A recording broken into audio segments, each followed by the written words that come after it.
बड़ी खबर बिहार से आ रही है, जहां पर एनडीए सरकार के गठन की तारीख तय हो गई है। जी हां, आज तक को मिली एक्सक्लूसिव जानकारी के मुताबिक 20 नवंबर को पटना के गांधी मैदान में नीतीश कुमार शपथ ग्रहण करेंगे।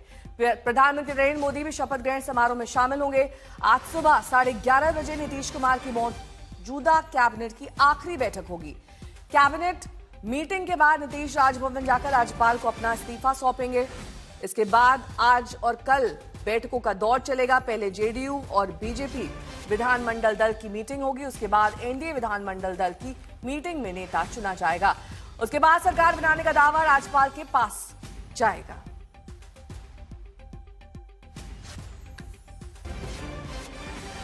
तो कैसी होगी नई सरकार? एनडीए की नई सरकार में किस दल के कितने मंत्री होंगे? आज तक को मिली जानकारी के मुताबिक इसका फॉर्मूला सेट हो चुका है। सूत्रों की माने तो 6 विधायक पर 1 मंत्री पद का फॉर्मूला तय हो गया है।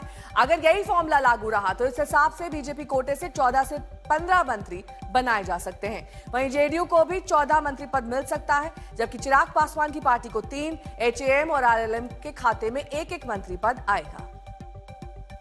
शशि भूषण मेरे सहयोगी तमाम जानकारी के साथ जुड़ गए हैं। शशि भूषण, अक्सर ऐसा देखा जाता है कि जो फॉर्मूला तय होता है सहयोगी पार्टियां अक्सर उस पर अग्री नहीं करती है, लेकिन क्या इस बार सर्वसम्मति है?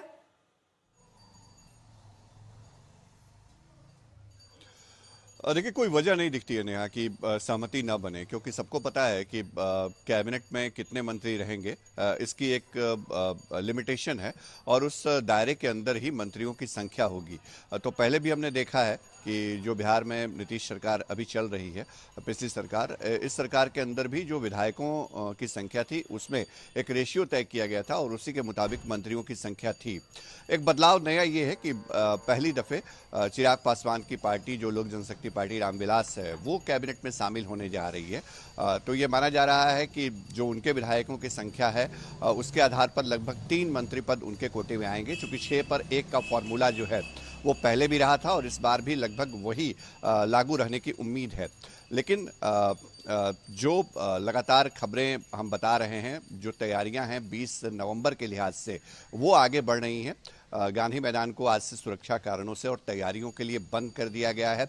आज का दिन इस लिहाज से महत्वपूर्ण है क्योंकि नीतीश कुमार जो है वो अपनी मौजूदा कैबिनेट की आखिरी बैठक करेंगे। 11:30 बजे बैठक बुलाई गई है और इस बैठक के बाद नीतीश कुमार सीधे राजभवन जाएंगे, जो प्रक्रिया होती है उसके मुताबिक, और राज्यपाल को अपना इस्तीफा सौंपेंगे। क्योंकि कल हमने देखा था कि इलेक्शन कमीशन ने जो 18वीं विधानसभा के नवनिर्वाचित 243 सदस्यों की सूची और उसका गजट प्रकाशन कर दिया था। कल राज्यपाल को ये सूची सौंपी गई थी। तो जो एक-एक प्रक्रिया के बाद आगे बढ़ने की चीज़ें होती हैं वो इस वक्त हो रही हैं। जेडीयू और बीजेपी विधानमंडल दल की बैठक का समय अभी तय नहीं है, लेकिन ये माना जा रहा है कि आज शाम में या फिर कल हर हाल में ये बैठक होगी और उसके बाद एनडीए विधानमंडल दल की बैठक में नीतीश कुमार ही नेता चुने जाएंगे, ये भी तय है। लेकिन औपचारिकताएं जो हैं वो पूरी की जानी है और नीतीश कुमार के नेतृत्व में ही शपथ ग्रहण समारोह होगा, ये भी लगभग तय है। ठीक है, मैं लौटूंगी आपके पास। सूचना 20 तारीख को शपथ ग्रहण हो रहा है।